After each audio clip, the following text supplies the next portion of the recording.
The invitation to the Sterling Foundation annual gala sat on my desk, its gold lettering mocking me. This year's theme: Family Legacy. How fitting.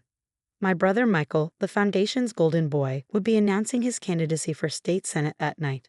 The perfect moment for the perfect son to take his next step up the social ladder. I'm Olivia Sterling, 29, the family's perpetual disappointment. While Michael followed our father into politics and philanthropy, I chose investigative journalism. Such an unstable career choice, Mother would say, martini in hand. Always digging up trouble. She had no idea how right she was. The gala was being held at Sterling Manor, our family's historic estate. 300 guests would fill the grand ballroom, watching Michael shine while sipping champagne worth more than most people's monthly rent. The marble staircase, an architectural masterpiece from the 1920s, would serve as his backdrop. That same staircase would later become my crime scene. My phone buzzed. Mother. Darling, do wear something appropriate tonight. No pantsuits or those horrible practical shoes you insist on. This is Michael's moment. I looked at my closet where a red designer gown hung. $6,000 I'd spent specifically for this night. Not for Michael's moment, for mine. Don't worry, Mother. I'll look perfect. And please, for once, don't cause a scene. No questions about the foundation's offshore accounts or Michael's campaign finances. If she only knew. For 6 months, I've been investigating my brother's perfect facade. The mysterious deaths of whistleblowers, the disappeared evidence, the convenient accidents that befell his opponents. Michael Sterling, Harvard Law graduate and philanthropist, was actually a monster in bespoke suits. I had proof. What I didn't have was a way to expose it without ending up like the others. Until tonight. The late afternoon sun cast long shadows across the manor's grounds as my car pulled up. Luxury vehicles lined the circular driveway, disgorging Boston's elite in their finest. Security was everywhere. Michael's private team, not regular event staff. I smoothed my dress and checked my clutch. Inside, hidden in a false bottom, was a small diary. The last testament of Jessica Martinez, Michael's former campaign manager who accidentally drowned last summer. She'd mailed it to me the day before her death, fully aware of the risk she was taking. Miss Sterling. Thomas, our family's longtime butler, opened the door. His eyes held a warning. He'd been there the night Jessica died. He'd seen what Michael was capable of. Do be careful on the stairs tonight. They can be treacherous. I squeezed his hand briefly. Everything will be fine, Thomas. The ballroom was a scene from a society magazine. Crystal chandeliers, fresh flowers everywhere, a string quartet playing softly. Mother held court near the champagne fountain, while Father worked the room with practiced charm. And Michael. Little sister. His voice came from behind me, smooth as aged whiskey. You clean up nicely. I turned. My brother, tall, handsome, ruthless Michael, in a perfectly tailored tuxedo. His smile never reached his eyes. Wouldn't miss your big night, I said, matching his tone.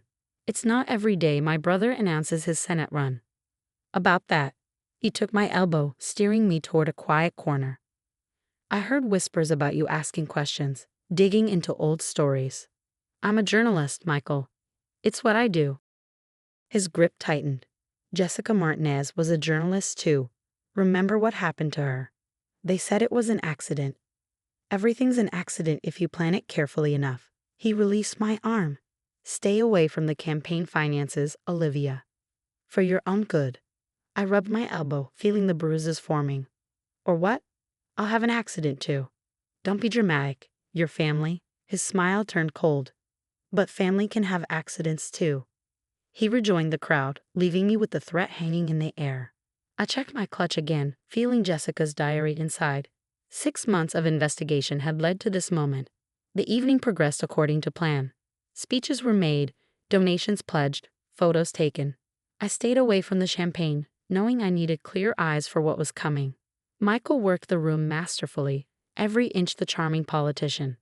At 9 p.m., Father clanked his glass for attention. Ladies and gentlemen, please join us on the grand staircase. My son has an announcement to make. The crowd moved toward the marble steps. Michael positioned himself halfway up, the perfect spot for maximum impact. Mother beamed from the bottom step, while Father stood proudly beside his heir. I took my position near the top as planned. Friends, family, honored guests, Michael began. The Sterling name has long stood for service to this community. I opened my clutch, which is why tonight I'm honored to announce my candidacy. The diary felt heavy in my hands. For State Senate, I stepped forward, diary raised. Before you continue, brother dear, perhaps we should discuss Jessica Martinez. The room froze. Michael's face hardened for a split second before his politician's mask slipped back into place. My former campaign manager's tragic accident? Olivia, this isn't the time. It wasn't an accident.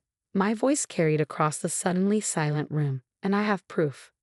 What happened next seemed to unfold in slow motion. Michael took 3 steps up toward me, his face a mask of concern. Sister, you're clearly unwell. Let me help you. I saw his intention too late. His hands shot out, shoving hard. The diary flew from my grasp as I tumbled backward. The last thing I saw was his practiced look of horror as I fell. The marble steps were as hard as they looked. I heard screams, felt pain explode through my body. Mother's voice. Someone call an ambulance. She's had too much champagne. Michael's voice, full of fake concern. I tried to catch her. Darkness took me then. I woke up in a hospital with 3 broken ribs, a concussion, and a new understanding of my brother's capabilities. The official story was already set. Poor, unstable Olivia, drinking too much, making wild accusations, then tragically falling down the stairs. But they'd made one mistake. The diary had landed in Thomas's hands during my fall. And Thomas, loyal Thomas, who'd served our family for 40 years, had seen too much. As I lay in that hospital bed, plotting my next move, my phone buzzed with a text from an unknown number. I have the diary and security footage. When you're ready. I smiled, despite the pain. 6 weeks. I'd need 6 weeks to heal, to plan, to prepare. Then Michael would learn that sometimes little sisters push back. The hospital discharge papers listed my injuries clinically. 3 broken ribs, a severe concussion, a fractured wrist, multiple contusions. What they didn't mention was the fire burning inside me, fueled by 6 weeks of lying in that sterile room while Michael's version of events became accepted truth. Poor Olivia, the society columns whispered. Always been unstable. Such a shame she tried to ruin her brother's big announcement. Mother visited once, mainly to remind me about family loyalty and suggest a lengthy stay at a wellness retreat in Switzerland. Father sent flowers but never visited, too busy managing the PR fallout. Michael didn't come at all, but his presence was felt in the private security guards stationed outside my door for my protection. But they couldn't watch everyone. Thomas visited daily disguised as a hospital orderly. He'd slip me updates hidden in crossword puzzles, information flowing both ways in a code we developed over years of watching Michael's rise to power. The diary is safe. One message read. Security footage backed up off-site. M's people looking everywhere. I spent those 6 weeks building my strength and my case. Jessica's diary was just the beginning. Thomas had been quietly collecting evidence for years, photos, documents, recordings. The loyal butler saw everything, and Michael had made the mistake of treating him like furniture. The day I was discharged, a nondescript sedan picked me up instead of the family car. Thomas had arranged everything. Where to, miss? The driver asked. The Carlton Hotel, I replied. Room 1504. My new base of operations, paid for in cash under a false name. The Sterling family owned half of Boston's luxury hotels, but the Carlton belonged to our rivals, the Winchesters. No one would look for me there. In the room, Thomas was waiting with a thick file. Everything's here, he said, placing it on the desk. Financial records, witness statements, Jessica's diary, and he hesitated. Security footage from the night of your fall. I watched the footage once, saw Michael's calculated movements, the precise moment he decided to push me. Then I locked it away with the rest of the evidence. I couldn't let emotion drive this. I needed to be as calculating as my brother. My phone buzzed, Michael's first direct contact since the gala. Heard you checked out. Mother's worried. Come home. Translation. Come where we can control you. I didn't respond. Instead, I spent the next week building my case. Jessica's diary detailed campaign finance fraud, blackmail, and worse. The financial records showed money laundering through the Sterling Foundation. The witness statements, those were the most damning. 3 former employees, all willing to testify about what they'd seen. All currently in hiding, protected by people who owed me favors. Michael's Senate campaign was gaining momentum. His poll numbers were rising, built on his image as the perfect son who'd stood by his troubled sister. He even turned my accident into a campaign talking point, speaking emotionally about mental health awareness. Time to shatter that image. I arranged a meeting with Catherine Winchester, heir to the Winchester media empire and my brother's most powerful potential enemy. A Carlton's presidential suite offered perfect privacy. "This is quite a story," Catherine said, reviewing the files. "But why come to me? Why not the police?" "The police chief plays golf with my father," I replied. "This needs to go public before it can go legal." She studied me over her glasses. "You realize this will destroy your family?" "The Sterling family destroyed itself. I'm just exposing the rot." She nodded slowly. "We'll need to move fast. Once we start publishing, Michael will try to shut it down. I'm counting on it." The plan was set. The Winchester Herald would begin publishing excerpts from Jessica's diary tomorrow, followed by the financial records. The security footage would be held back, our trump card. That night, my phone exploded with messages. "Mother, what have you done?" "Father, call me immediately." "Michael, you have no idea what you're starting." I turned off my phone and waited. The next morning, the Herald's headline read, "Sterling SCNAETNDADATLNKEED to AD's D8th. Exclusive diary reveals dark secrets." By noon, other media outlets picked up the story. By evening, Michael was holding a press conference, his mask of confidence firmly in place. "These allegations are completely false," he declared. "This is a sad attempt by my troubled sister to damage our family's reputation. I love Olivia, but she needs help, not attention." Right on cue, Mother appeared on her rival network, carefully discussing my history of emotional problems and jealousy issues. What they didn't know about day 2. The next morning's headline, "Sterling Foundation Financial Records Reveal Massive FRUD." This time, Michael's press conference wasn't quite so smooth. The numbers were harder to explain away. The foundation's board of directors announced an emergency meeting. Then Thomas made his move. A simple email to Michael's private account. "Security footage from Gala night exists. Miss Sterling's fall was no accident. Shall we discuss terms?" Michael's response was immediate. "Name your price." The meeting was set for midnight at the Sterling Manor Library. Michael's choice. He always did feel most powerful in our family home. I watched from my hotel room as he'd arrived early, his security team sweeping the premises.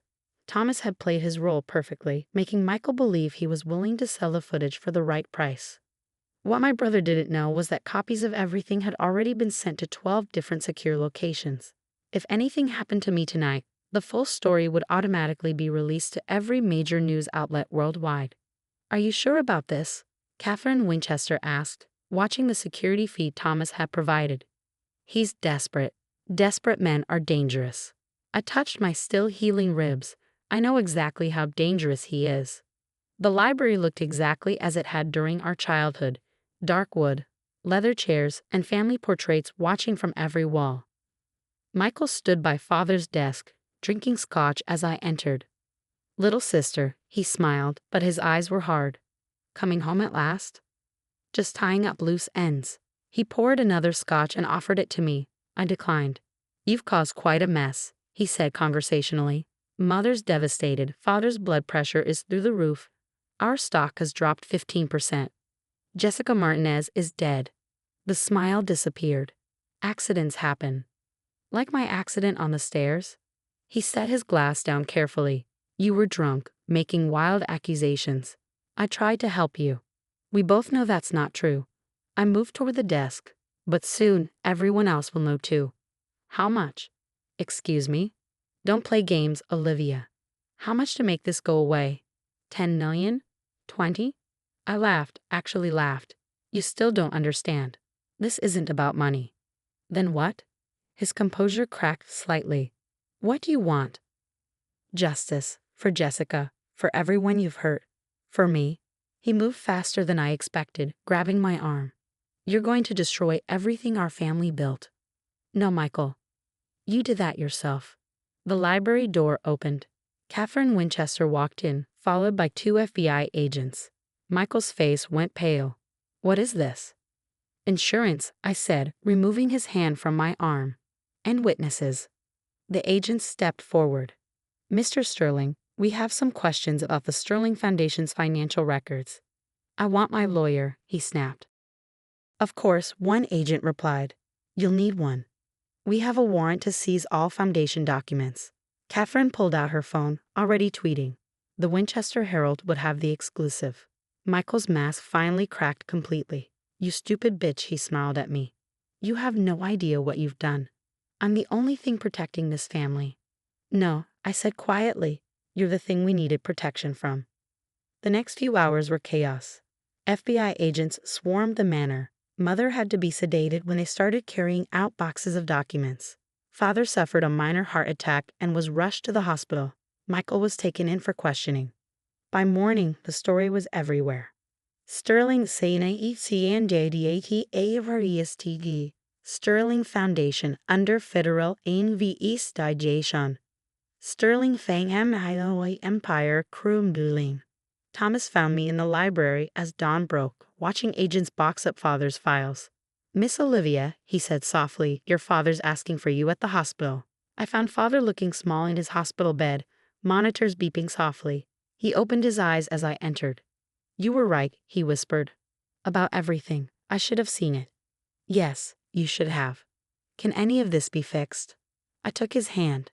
Not fixed, but maybe rebuilt, differently this time. 2 weeks later, I stood at a different podium, addressing a different crowd. The Sterling Foundation was being restructured. Michael was under house arrest pending trial. Mother had checked herself into that Swiss clinic after all. The Sterling name once stood for service to this community. I began echoing Michael's words from the gala. Today, we're going to make that true again. The new board of directors, carefully chosen, extensively vetted, sat in the front row. Catherine Winchester among them. Our family's rivalry transformed into an unlikely alliance. Jessica's diary had been published in full, along with a scholarship fund in her name for investigative journalists. The Foundation's legitimate charitable works would continue, now with complete transparency. As for me, I returned to journalism, but with a new focus, investigating corruption and family philanthropies. There were more Michaels out there, hiding behind perfect facades. 1 year later, I stood in front of Sterling Manor's marble staircase, running my fingers along the polished banister. The house was different now, quieter, cleaner somehow, as if Michael's darkness had been a physical presence finally exorcised. The headlines had eventually died down. Michael Sterling sentenced to 15 years. Sterling Foundation emerges from CCNDAL with a new mission.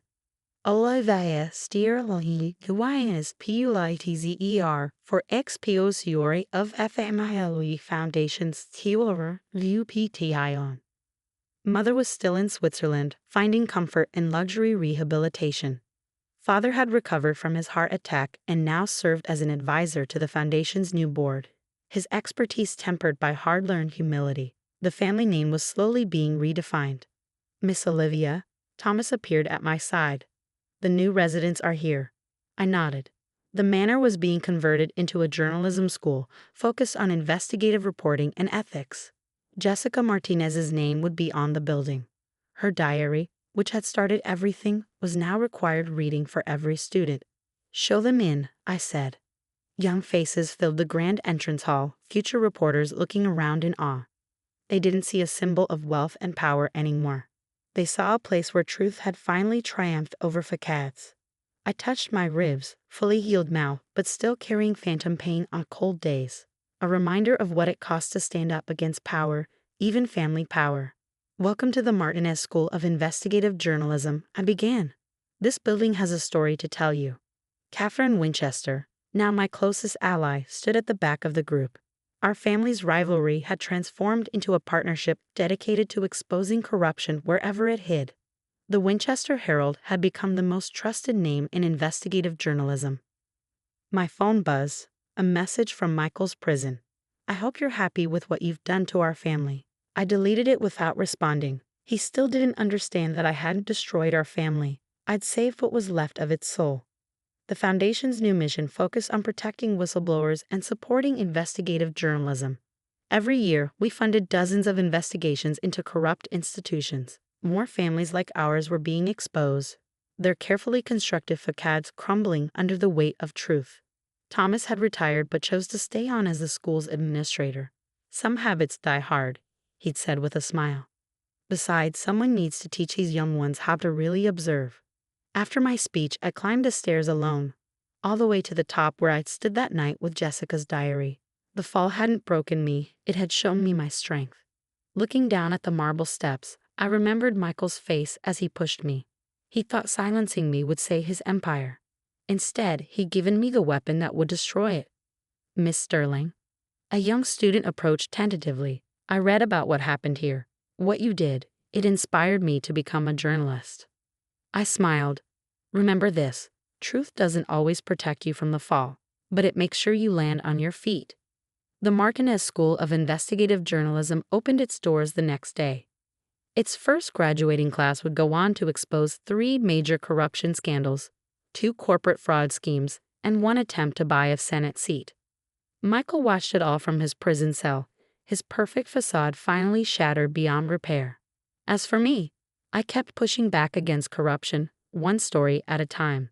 Because sometimes the best revenge isn't pushing someone down the stairs, it's building an elevator of truth that lifts everyone else up. The Sterling name means something different now, something better. And those marble stairs, they still stand as a reminder that every fall has a landing, every story has its truth, and sometimes the hardest push we face leads us exactly where we need to go.